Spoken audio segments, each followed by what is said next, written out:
জামিয়া, মনে রাখবেন জামিয়া আমাদের জান। আমাদের মতো শত আজহারি মারা যাবে, জামিয়াকে জমিনে থাকতে হবে। জামিয়া যুগে যুগে আমার এই ধর্মের সুন্নিয়তের মধ্যে তাজদীদ সাধন করবে। মনে রাখবেন মাইজভান্ডার দরবার শরীফ, আমরা হাজার মানুষ দুনিয়া থেকে চলে যায়, মাইজভান্ডার বাকি থাকবে। একজন স্ক্রিপ্টের কাজ করবে, আরেকজন স্পিরিটের কাজ করবে। কারো কাজ স্ক্রিপচুয়াল হবে, কারো কাজ স্পিরিচুয়াল হবে। কেউ শরীয়তের তালিম দেবে, কেউ তবিয়তের পরিবর্তন করবে। দুইটা মিলে শরীয়ত হবে। হুসাইনিয়তকে জিন্দা করনে ওয়ালা, হুসাইনিয়তের তালিম দেনে ওয়ালা, দুইজন কিয়ামত পর্যন্ত বাকি থাকবে। সুতরাং আমাদের আসা যাওয়াতে কিছুই হবে না। ছেলেরা যারা আমাদেরকে মহব্বত করেন, আপনারা গত 2 দিন ধরে দেখছি আপনারা বন্দুক জামিয়ার দিকে করছেন। মনে রাখবেন গুলি জামিয়াতে পড়ে যাবে, আগে এই সিনার ভিতরে ঢুকবে। খবরদার, জামিয়া সবকিছুর উপরে, জামিয়া সবকিছুর উপরে। আপনারা জামিয়ার দিকে বন্দুক তুলবেন না। আমাকে মহব্বত করেন, মিডিয়ার মধ্যে আমি বলছি কেস করবেন অমুকের নামে, ওই কেসের মধ্যে আমি নাই। আমাদের মুরব্বীরা নিষেধ করেছেন, সুন্নিয়তের বদনাম হবে। বুঝার চেষ্টা করেন, বাইরে থেকে একটা শক্তি রাত দিন চেষ্টা করছে আমি যেন এই গৌরব দ্বন্দ্বের ভিতরে ঢুকি। আমি এত নরম খেলোয়াড় না, আমি এত নরম খেলোয়াড় না। বেটা, তাদের লেখালেখিতে কিচ্ছু যায় আসে না। যতদিন মদিনাওয়ালা আছে, যদি মদিনাওয়ালা চান আমি স্টেজের উপরে থাকবো, লাখো মায়ের ছেলে একসাথে হয়ে যাবে, চেয়ার থেকে নামাইতে পারবে। আর আমার নবী যদি না চান, তাইলে আপনাকে না চাইতে হবে না, ধাক্কা দিলেই পড়ে যাব, ধাক্কা দিলেই পড়ে যাব। খেদমত আমরা যখন শুরু করেছি 2005, এখন 2026, কত বছর হয়েছে? 21 বছর হয়ে গেছে। 21 বছরের খিতাবত সবার সামনে, 21 বছরের কাজও সবার সামনে। আপনারা বুঝতে পেরেছেন? জবাবদিহিতা কাউকেই করতে হবে না।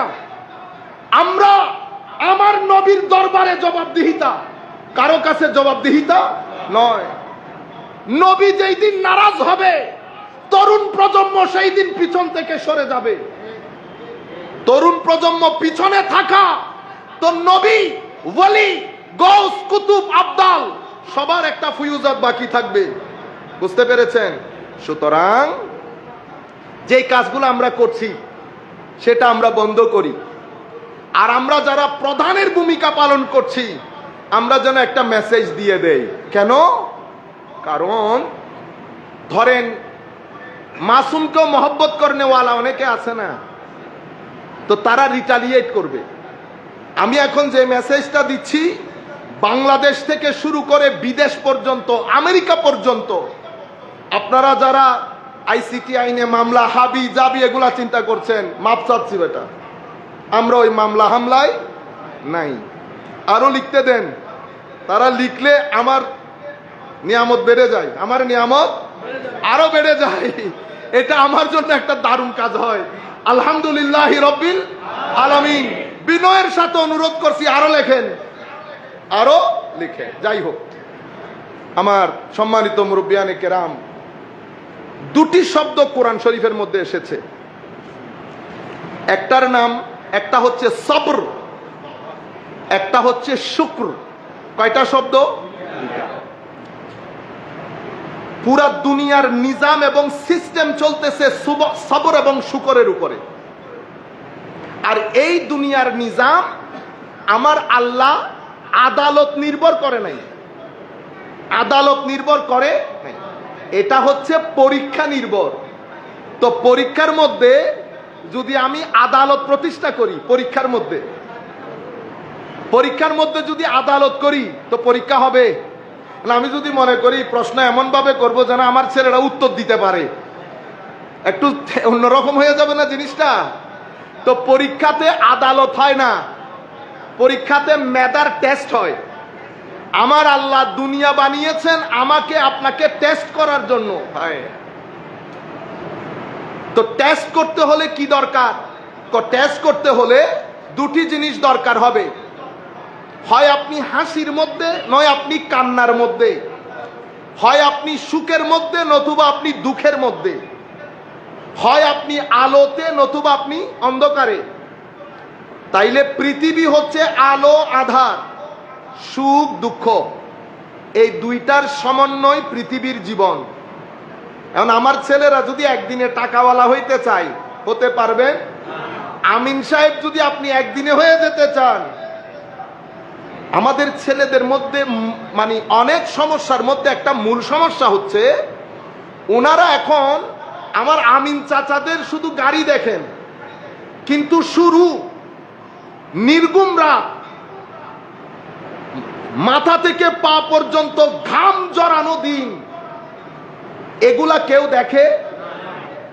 মনে রাখবেন, আমার আল্লাহর নিয়ম হচ্ছে শ্রম ছাড়া ধন আসে।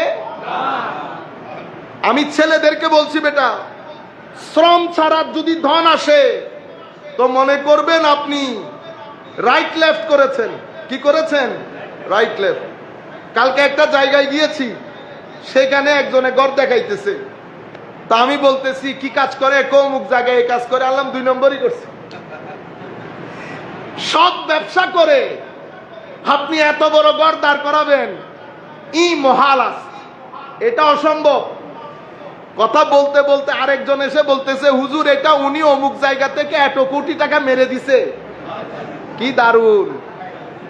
ছেলেদের সমস্যা হচ্ছে, বেটা আপনারা শুধু বিল্ডিং দেখেন, বিল্ডিং আসল বিষয় না, বিল্ডিং এর ভিতরের সুখ আসল বিষয়, শান্তি আসল বিষয়। 1 টাকা যদি, ঠিক মিক বলিয়েন না ভাই, মসজিদের মধ্যে আওয়াজ করব আমি, আপনাদেরকে তরবিয়ত দিচ্ছি। কোন মাহফিলের মধ্যে গিয়ে রাজনৈতিক ময়দানে করবেন সেটা ঠিক আছে, মসজিদের মধ্যে আপনি কেন ঠিক বেঠিক বলবেন?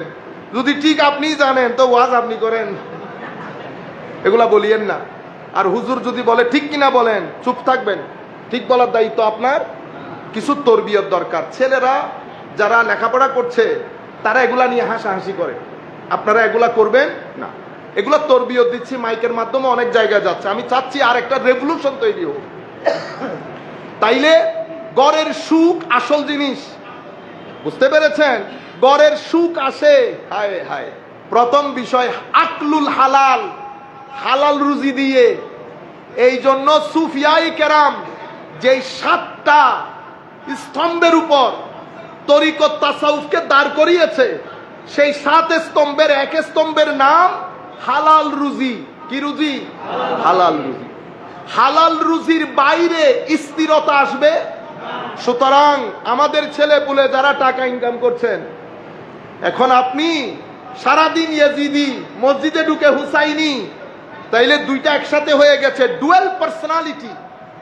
তো যদি পার্সোনালিটির মধ্যে দ্বৈততা থাকে, জিন্দেগির মধ্যে আপনি যাইতে যাইতে হোয়াইট হাউসের ভিতরেও যদি ঢুকে যান, হায় হায় এখানে শান্তি আসবে? সব কিছু আপনার হাতে দিয়ে দিয়েছে আল্লাহ। সাকিনা, মনের প্রশান্তি আমার আল্লাহর হাতে রেখে দিয়েছে। টাকা দিয়ে দিয়েছে, দন্দৌলত দিয়ে দিয়েছে, যাহা মন চাই খেতে পারবেন।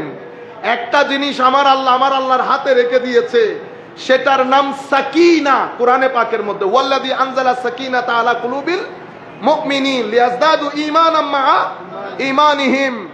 আমার আল্লাহ সাকিনা আমার আল্লাহর কুদরতের হস্তে রেখে দিয়েছেন।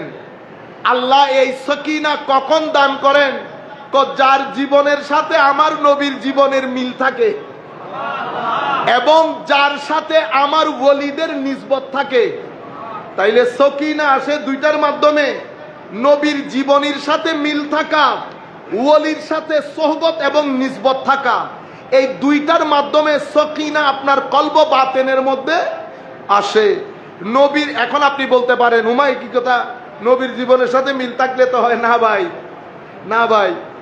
নবীর জীবনের সাথে মুনাফেকরাও মিল রেখেছে, মুনাফেকরাও মিল রেখেছে, নবীর মতো করে নামাজ পড়েছে, হজ করেছে, যাকাত দিয়েছে, কোরআনের তিলাওয়াত করেছে, এত সত্ত্বেও আমার নবীর সাথে আলে রসুলের সাথে বিয়াদবি রাখার কারণে আমার নবী দিন থেকে খারিজ বলেছেন।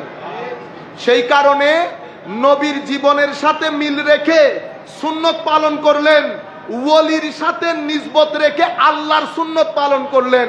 কেমন আমার আল্লাহ বলছেন, মান আদা লি ওয়ালিয়ান ফাকাদ আযানতুহু বিল হারব। তুমি যদি আমার ওলির সাথে শত্রুতা পোষণ করো, আমি তোমার জন্য যুদ্ধের ঘোষণা দিলাম। তো আমার আল্লাহ যার সাথে যুদ্ধ করে তার ভিতরে টেনশন থাকে, কি থাকে? তো টেনশন থাকলে পিস অফ মাইন্ড থাকে না। সুতরাং দুটি জিনিস, নবীর সাথে নবীর সুন্নতের মিল, আউলিয়ায়ে কেরামের নিসবত, এই দুটি জিনিস থাকলে অন্তরের মধ্যে প্রশান্তি থাকে।